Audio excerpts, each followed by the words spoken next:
Hello guys, good morning. कैसे हो आप सब? आप सभी का स्वागत है आपके अपने चैनल आई विल पर, जिसमें कि हम कर रहे थे प्रीलिम्स डे की सीरीज़। और बहुत दिन से ये जो सीरीज़ है ये डिसकंटिन्यू हो गई थी।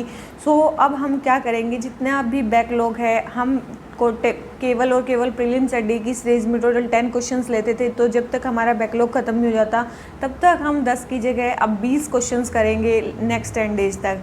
तो चलिए जल्दी जल्दी से स्टार्ट करते हैं आज की अपनी वीडियो से। अगर आपको वीडियो अच्छी लगती है तो लाइक करना, चैनल को सब्सक्राइब कर लेना और इसके अलावा अपने फ्रेंड्स में भी इसको शेयर कर देना अगर ये सीरीज़ आपको अच्छी लगे तो चलिए स्टार्ट करते हैं आज के फर्स्ट क्वेश्चन से। तो हमारा फर्स्ट क्वेश्चन क्या बोलता है, कंसिडर द फॉलोइंग स्टेटमेंट। कुछ स्टेटमेंट्स को हमें कंसिडर करना है। सबसे पहले hydrogen is an energy source not a source of energy. बोल रहे हैं कि hydrogen is a energy carrier not a source of energy. बोल रहे हैं कि हाइड्रोजन एक एनर्जी कैरियर है, वो सोर्स ऑफ एनर्जी नहीं है। ये स्टेटमेंट बिल्कुल सही है।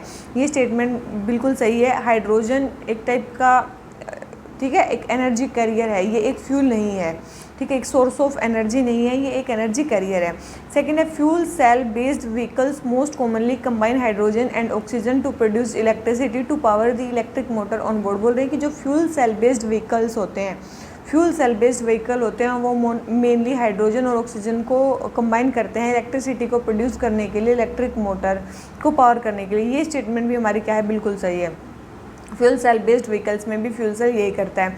थर्ड है, hydrogen is twice as efficient as burning petrol. तो ये स्टेटमेंट भी हमारी बिल्कुल सही है। जो हाइड्रोजन है वो 2 to 3 टाइम्स मोर एफिशिएंट है बर्निंग पेट्रोल से। तो ये स्टेटमेंट भी सही है। कितना है, 2 to 3 टाइम्स मोर एफिशिएंट है।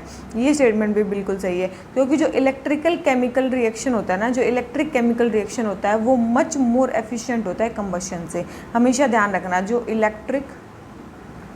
जो केमिकल रिएक्शन होता है ना वो मोर एफिशिएंट होता है किससे, कंबशन रिएक्शन से।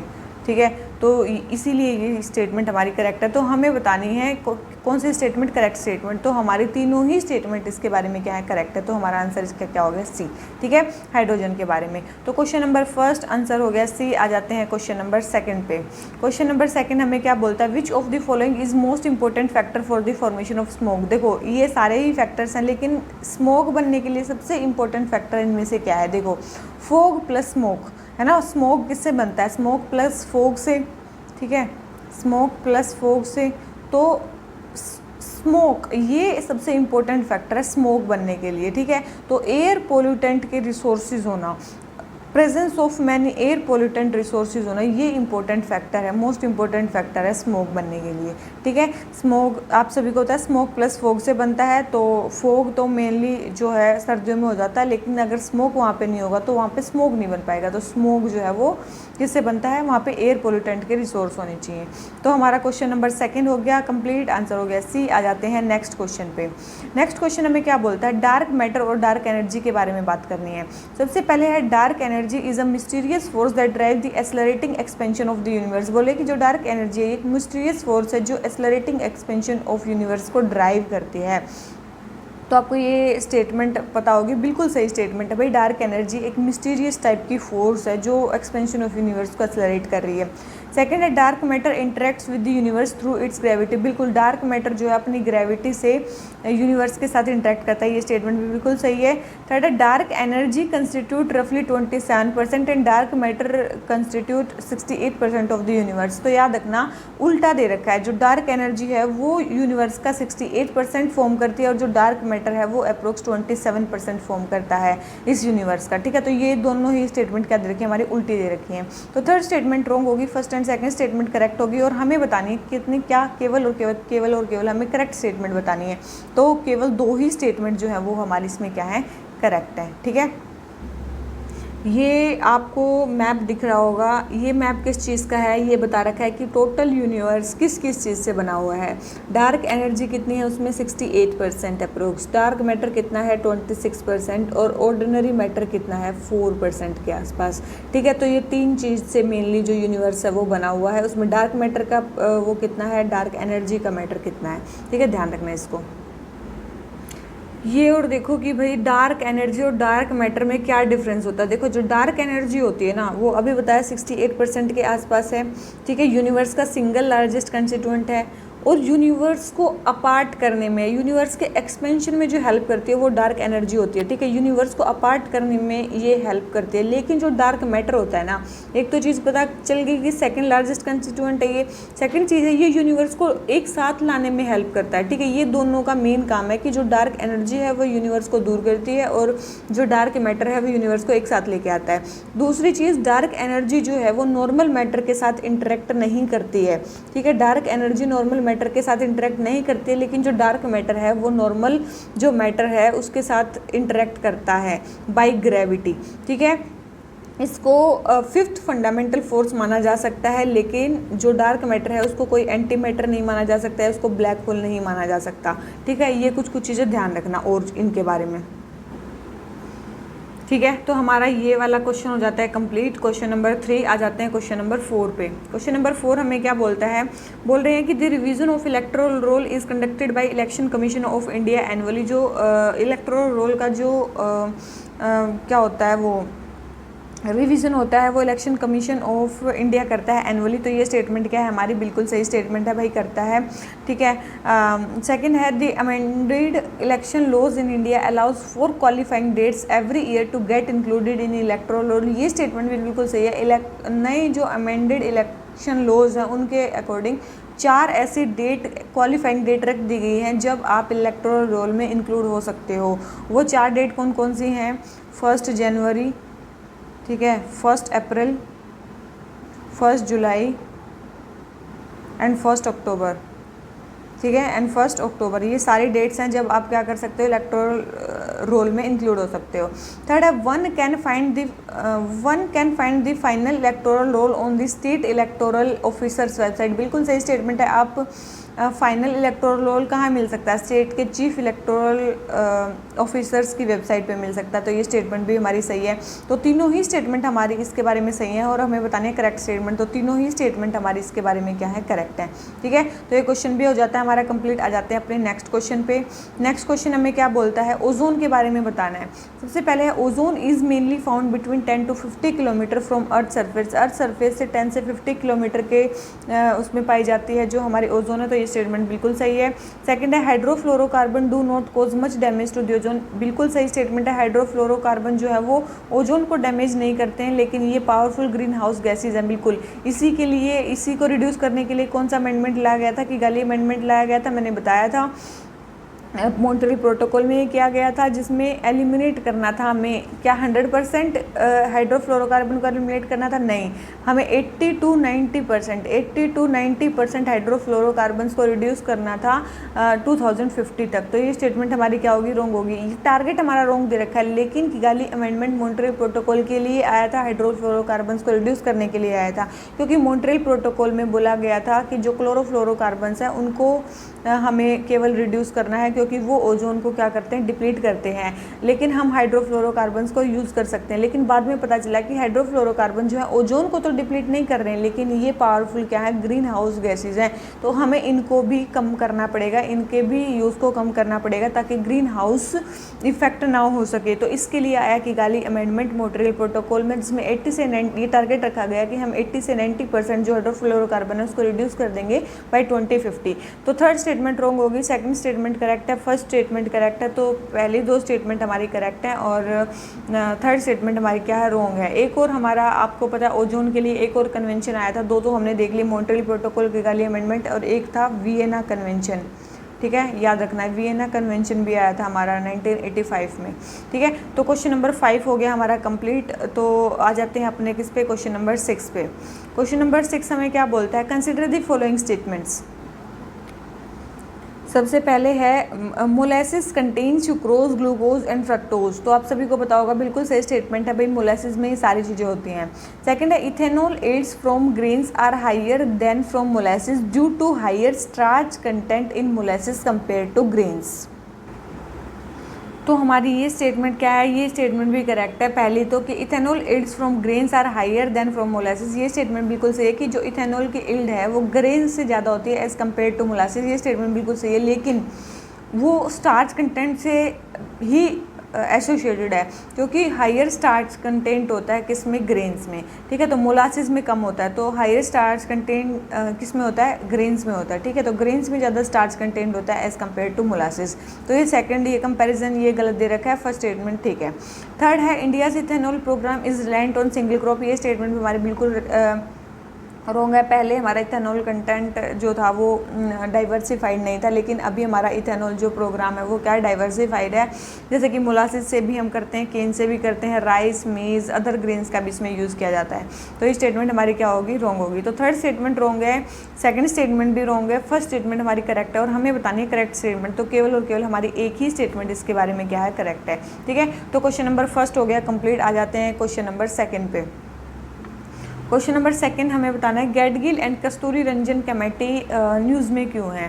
तो आप सभी को पता होगा गैडगिल और कस्तूरी रंजन कमेटी मेनली किसके लिए बैठी थी, आपने दोनों का नाम साथ में सुना होगा। वेस्टर्न घाट को as a ecological sensitive area की तरह कैटेगराइज करने में इनका नाम आता है, ठीक है। तो मेनली इनमें आ गया आंसर नन, इन चीज़ों के लिए नहीं, ये मेनली इकोलॉजिकल जो सेंसिटिव एरिया है वेस्टर्न घाट्स को जो हमें उनको डालना था उसके लिए ये बैठी थी, ठीक है। तो मेनली जो ये कमेटीज़ हैं उसके लिए बैठी थी। तो क्वेश्चन नंबर सेकंड आंसर हो गया डी। आ जाते हैं अपने नेक्स्ट क्वेश्चन पे। नेक्स्ट क्वेश्चन हमें क्या बोलता है, हमें बताना है, कुछ स्टेटमेंट्स दे रखी हैं। सबसे पहले है in its raw form biogas can be used as a clean cooking fuel. बोल रहे हैं कि इसकी रो फॉर्म में जो है बायोगैस को as a clean cooking fuel की तरह यूज़ किया जा सकता है, बिल्कुल किया जा सकता है। सेकेंड है biogas can be purified and upgraded up to 98% of purity to make it suitable to be used as a green fuel for transportation और फिलिंग ऑफ सिलेंडर्स। बिल्कुल सही स्टेटमेंट है कि बायोगैस को प्योरीफाई किया जा सकता है, अपग्रेड किया जा सकता है 98% तक, ताकि उसको ग्रीन फ्यूल की तरह यूज़ किया जा सके। थर्ड है सतत जो स्कीम है sustainable alternative towards affordable transportation, जो सतत स्कीम है वो ministry of new and renewable energy की स्कीम है। तो आपको ये पता होनी चाहिए, बिल्कुल गलत स्टेटमेंट दे रखी है। ये ministry of petroleum and natural gas की स्कीम है। किसकी मिनिस्ट्री की है, ministry of petroleum and natural gas की स्कीम है ये, मिनिस्ट्री ऑफ PNG, ठीक है। तो ये ministry of new and renewable energy की स्कीम नहीं है, ठीक है। और मेनली इसमें ये स्टेटमेंट बिल्कुल सही है कि इसमें एंटरप्रेन्योर्स को इनक्रेज किया जाएगा CBG प्लांट लगाने के लिए, बिल्कुल सही स्टेटमेंट है। ये सही है कि इसमें एंटरप्रेन्योर्स को इनक्रेज किया जाएगा ये प्लांट लगाने के लिए, लेकिन मिनिस्ट्री इसमें रॉन्ग दे रखी है। तो थर्ड स्टेटमेंट हमारी रॉन्ग होगी, फर्स्ट एंड सेकंड स्टेटमेंट हमारी करेक्ट है। तो हमारी दो स्टेटमेंट करेक्ट होगी इसमें, हमें पूछी थी करेक्ट स्टेटमेंट, तो दो स्टेटमेंट इसके बारे में हमारी क्या है, करेक्ट है, ठीक है। तो ये क्वेश्चन हो जाता है हमारा कंप्लीट। Question number third. आ जाते हैं किस पे, क्वेश्चन नंबर फोर्थ पे। हमें बताना है मानुस आइलैंड कहाँ पे लोकेटेड है, ठीक है। मानुस आइलैंड कहाँ पे लोकेटेड है, आपने सुना होगा एक पेपुआ न्यू गिनिया, ठीक है। तो वहाँ पे ये लोकेटेड है, उसके नॉर्थ में ये लोकेटेड है, ठीक है। ये तो शायद आपको दिख ही रहा होगा कि भाई ये जो नीचे है ये क्या है, ऑस्ट्रेलिया है, ठीक है। यहाँ पे आपको दिख रहा होगा इंडोनेशिया के आइलैंड्स हैं, ठीक है। ये है पेपुआ न्यू गिनिया और इसके ऊपर कौन सा है, मानुस आइलैंड, ठीक है। यहाँ पे कौन सा है, मानुस आइलैंड है, ठीक है। तो यहाँ पे है मानुस आइलैंड, ध्यान रखना इसको, ठीक है, पैसिफिक ओशन में। ये छोटी छोटी जो चीज़ें होती हैं ये आ जाती हैं कई बार। तो क्वेश्चन नंबर 4 हमारा आंसर हो गया सी। आ जाते हैं नेक्स्ट क्वेश्चन पे। नेक्स्ट क्वेश्चन हमें क्या बोलता है, हमें आर्टिकल 19 के बारे में बताना है, आर्टिकल 19 ऑफ इंडियन कॉन्स्टिट्यूशन के बारे में। सबसे पहले आर्टिकल 19 पार्ट 4 का पार्ट है। तो आप सभी को पता होगा भाई आर्टिकल 19 फंडामेंटल राइट्स में आता है और वो पार्ट 3 में आते हैं। तो फर्स्ट स्टेटमेंट हमारी होगी रॉन्ग। सेकंड है आर्टिकल 19 जो गारंटी करता है freedom of speech and expression, ये इन्वोक किया गया अगेंस्ट द स्टेट। आप सभी को पता होगा, बिल्कुल सही स्टेटमेंट है, इन्वोक किया गया अगेंस्ट द स्टेट। थर्ड है ये आर्टिकल केवल और केवल सिटीजन्स के लिए है, फॉरेनर्स के लिए नहीं है, ये भी बिल्कुल सही है। केवल और केवल 5 आर्टिकल्स हैं, 15, 16, 19, 29 एंड 30। ये सारे आर्टिकल्स केवल सिटीजन्स के लिए हैं, फॉरेनर्स के लिए नहीं है। तो second and third statement correct है, फर्स्ट स्टेटमेंट रॉन्ग है। हमें बतानी है करेक्ट स्टेटमेंट, तो केवल 2 ही स्टेटमेंट इसके बारे में हमारी क्या है, करेक्ट है, ठीक है। तो अब हम आ जाते हैं अपने नेक्स्ट क्वेश्चन पे। नेक्स्ट क्वेश्चन हमें क्या बोलता है, हमें बताना है consider the following statements regarding IPBES। IPBES क्या है, inter governmental policy platform on biodiversity and ecosystem services, ठीक है। ये है IPBES। बोल रहे हैं कि ये जो है एक यूएन की बॉडी है। तो याद रखना, पहले स्टेटमेंट याद रखना, ये एक इंडिपेंडेंट इंटर गवर्नमेंटल बॉडी है, तभी इसका नाम क्या है, इंटर गवर्नमेंटल है। ये एक इंडिपेंडेंट इंटर गवर्नमेंटल बॉडी है, कोई यूएन बॉडी नहीं है। तो फर्स्ट स्टेटमेंट हमारी क्या होगी, रॉन्ग। ये यूएन बॉडी नहीं है, लेकिन हाँ ये स्ट्रेंथन करेगी साइंस पॉलिसी इंटरफेस को for biodiversity and ecosystem services के लिए। ये स्टेटमेंट सही है, लेकिन यूएन की बॉडी नहीं है। तो फर्स्ट स्टेटमेंट हमारी क्या होगी, रॉन्ग होगी। ठीक है, कब एस्टेब्लिश की गई थी वैसे IPBES, ये 2012 में एस्टेब्लिश की गई थी। कब 2012 में एस्टेब्लिश की गई थी, इन पनामा सिटी। ठीक है, कहाँ पे, इन पनामा सिटी ने एस्टैब्लिश की गई थी ये बाय 94 गवर्नमेंट्स। ये यूएन की बॉडी नहीं है, ये बता दिया आपको। तो फर्स्ट स्टेटमेंट क्या होगी, रॉन्ग। सेकंड है, it is intended to serve a similar role to IPCC। बिल्कुल इसका एज सिमिलर सा रोल है, जैसे IPCC का है वैसे इसका रोल है। ठीक है, ये स्टेटमेंट सही है। थर्ड है, UNEP provide secretariat services to IPBES। तो ये स्टेटमेंट भी बिल्कुल सही है, UNEP इसको सेक्रेटरीट प्रोवाइड कर रहा है। ठीक है, ये स्टेटमेंट भी हमारी क्या है, सही है। तो सेकंड एंड थर्ड स्टेटमेंट सही है, फर्स्ट स्टेटमेंट रॉन्ग है। तो हमें बतानी है करेक्ट स्टेटमेंट। तो करेक्ट तो केवल 2 ही स्टेटमेंट है इसके बारे में। ठीक है, और इसके हेडक्वार्टर्स कहाँ हैं, बोन जर्मनी में। कहाँ पे हैं इसके हेडक्वार्टर्स, बोन जर्मनी में इसके हेडक्वार्टर्स हैं। ठीक है, तो IPBES के बारे में आपको मेन चीज़ें पता चल गई, किसके लिए बनी है, कब बनी है, कहाँ इसके हेडक्वार्टर्स हैं, कहाँ सेक्रेटरीट है और किसकी तरह ये काम करती है। तो क्वेश्चन नंबर फर्स्ट हो गया कंप्लीट। आ जाते हैं अपने सेकंड क्वेश्चन पे। सेकंड क्वेश्चन है हमारा डी लिस्टिंग ऑफ सिक्योरिटीज़ के बारे में। कुछ स्टेटमेंट्स हमें बतानी है डी लिस्टिंग ऑफ सिक्योरिटीज़ के बारे में। सबसे पहले, D listing means removing the securities of a listing company from a stock exchange. आप सभी को समझ में आ गया कि डी लिस्टिंग का मतलब क्या होता है, बिल्कुल यही होता है। ठीक है, फर्स्ट स्टेटमेंट तो बिल्कुल सही है कि डी लिस्टिंग का मतलब होता है अपनी सिक्योरिटीज़ को स्टॉक एक्सचेंज से हटा लेना। सेकेंड है, delisting happens only as a penal measure for a company not complying with requirement set out in the listing agreement. कैसा हो सकता है, देखो डी लिस्टिंग 2 टाइप की होती है, एक होती है वॉलंटरी, एक होती है कंपलसरी। ठीक है, डी लिस्टिंग मतलब अपनी कोई भी कंपनी अगर वॉलंटरी बेसिस पे अगर अपनी स्टॉक एक्सचेंज से अपनी सिक्योरिटीज़ को हटा लेती है तो उसको बोलते हैं वॉलंटरी डी लिस्टिंग। ठीक है, 2 टाइप की होती है, एक होती है वॉलंटरी जो हमने बता दिया वॉलंटरी, एक होती है कंपलसरी जो एज अ पीनल मेजर की तरह होती है कि आपको हटाना पड़ेगा ज़बरदस्ती। ठीक है, आप एज अ पीनल मेजर। तो 2 टाइप की होती है। ये बोल रहे हैं कि delisting happens only as penal measure, नहीं only as a penal measure नहीं होती है, वो वॉलंटरी भी होती है और कंपलसरी भी होती है।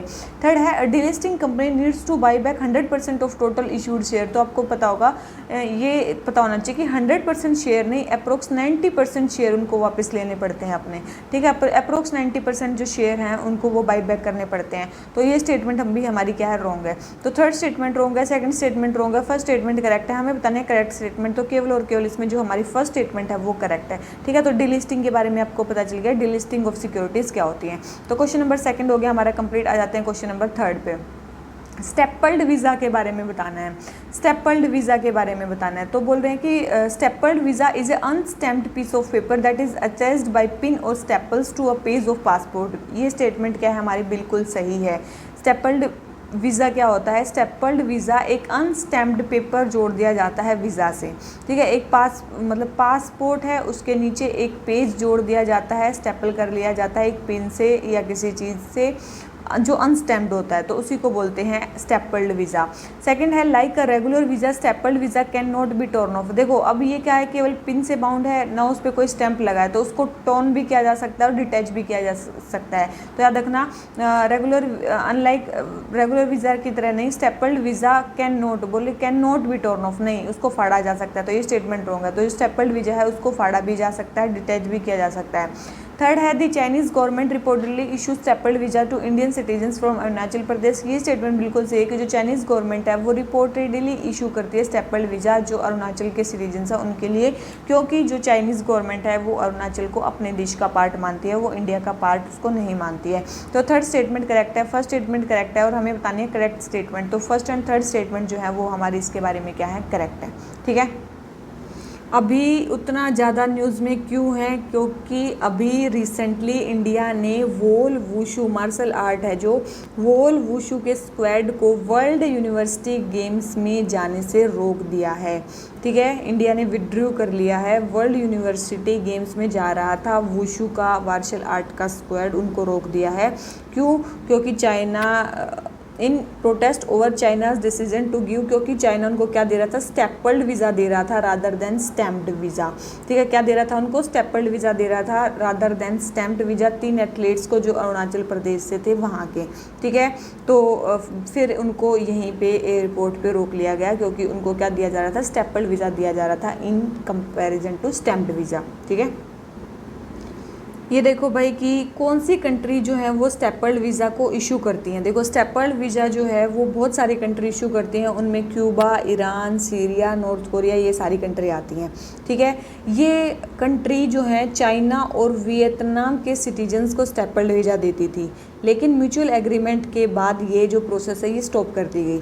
ठीक है, लेकिन चाइना अभी भी स्टेपल्ड वीज़ा इशू करता है किन सिटीजन्स के लिए, 2 इंडियन स्टेट्स के सिटीजन। कौन से स्टेट्स के, अरुणाचल प्रदेश और जम्मू कश्मीर के सिटीजन्स के लिए जो चाइना है वो अभी भी जो है वो स्टेपल्ड वीज़ा इशू करता है चाइना अभी भी।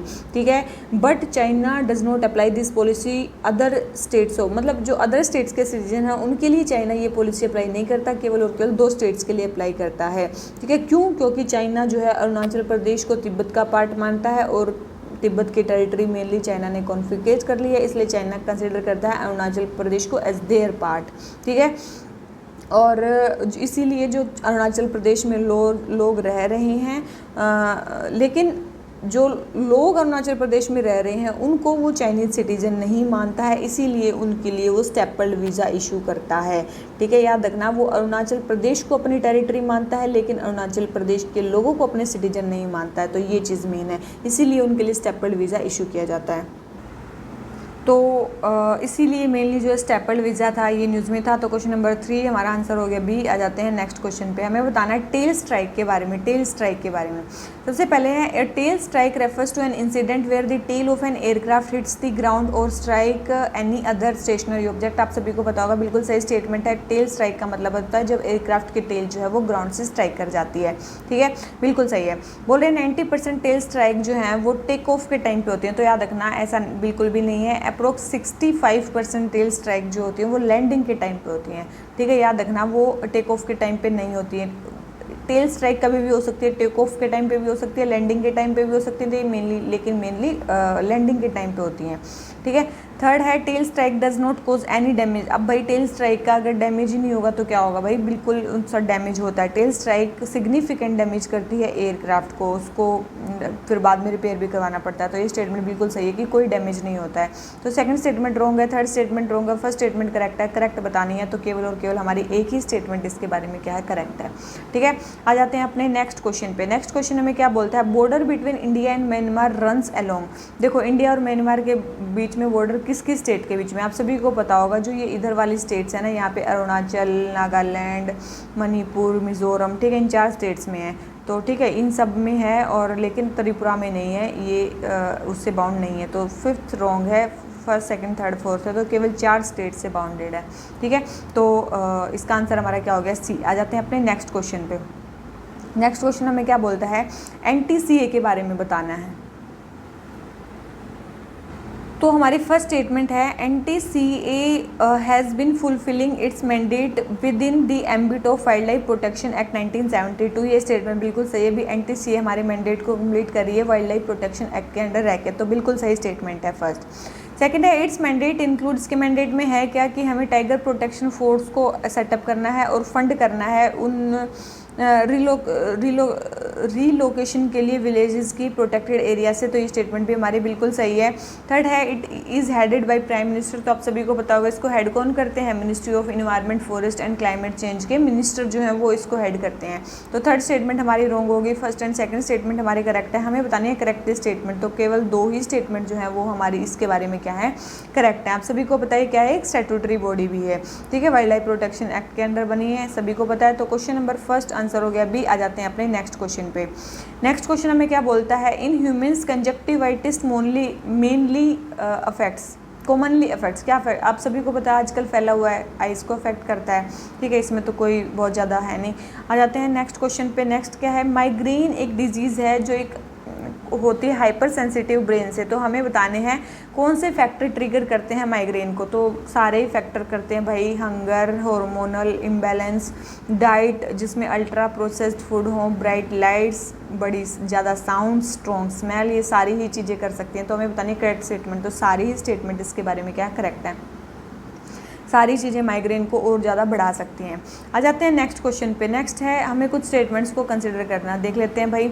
सबसे पहले है global assessment report on biodiversity and ecosystem services was released by IPBES। अभी हमने देखा था थोड़ी देर पहले IPBES के बारे में, ठीक है। तो IPBES एक रिपोर्ट निकालता है, उसको बोलते हैं क्या, global assessment report on biodiversity and ecosystem services. बिल्कुल सही स्टेटमेंट है, ये एक रिपोर्ट निकालता है IPBES, बिल्कुल सही स्टेटमेंट है।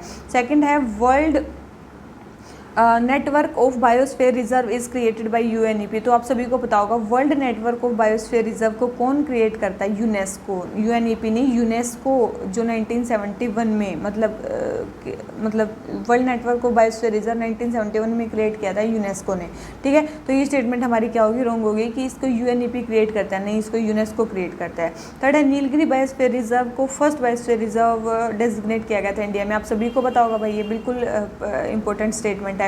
तो थर्ड स्टेटमेंट करेक्ट है, फर्स्ट स्टेटमेंट करेक्ट है, सेकंड स्टेटमेंट हमारी रॉन्ग है। तो हमें बतानी है करेक्ट स्टेटमेंट। तो हमारी दो स्टेटमेंट इसके बारे में क्या है, करेक्ट है, ठीक है। अब इसके बारे में हम क्या बता सकते हैं, ठीक है। तो हमारी ये स्टेटमेंट हो गई आंसर बी। आ जाते हैं अपने नेक्स्ट क्वेश्चन पे। नेक्स्ट क्वेश्चन हमें क्या बोलता है, हमें बताना है कौन से लेक कहाँ कहाँ पे हैं। तो आप सभी को पता होगा भाई, बिल्कुल ही आसान है इसमें। तो भाई वेम्बनाड लेक आप सभी को पता है कहाँ पे है, वेम्बनाड लेक केरला में है। तो फर्स्ट का तो फोर्थ हो जाएगा, ठीक है, दो ही स्टेटमेंट में फोर्थ है। फिर है खजियार लेक, आप सभी को पता होगा खजियार लेक कहाँ पे है, हिमाचल में है, अभी न्यूज़ में भी था, ठीक है। तो ये हिमाचल में है। फिर है काली वैली।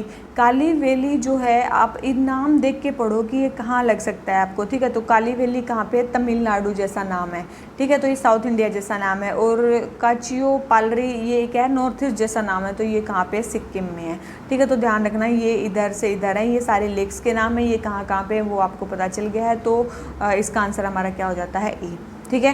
तो वेम्बनाड लेक हमारा कहाँ पे है, केरला में है। खजियार लेक हमारा हिमाचल प्रदेश में है। काली वैली हमारा तमिलनाडु में है। और काचियो पालरी हमारा सिक्किम में है, ठीक है। अब कभी आ जाएं तो इन लेक्स के नाम आप याद रखना। तो आज के जो हमारे टोटल 20 क्वेश्चन हो जाते हैं वो जाते हैं कंप्लीट। तो आपको अगर वीडियो अच्छी लगी हो तो लाइक कर लेना। और इस महीने की जो है टोटल हम करवा लेंगे 20-20 क्वेश्चन करके। तो आप टेंशन मत लेना, टोटल आपके जितने भी एक महीने में क्वेश्चन होते हैं वो मैं कंप्लीट करवाई दूंगी। तो चलिए इसी नोट पे आज का लेक्चर खत्म करते हैं। Thank you very much, bye bye.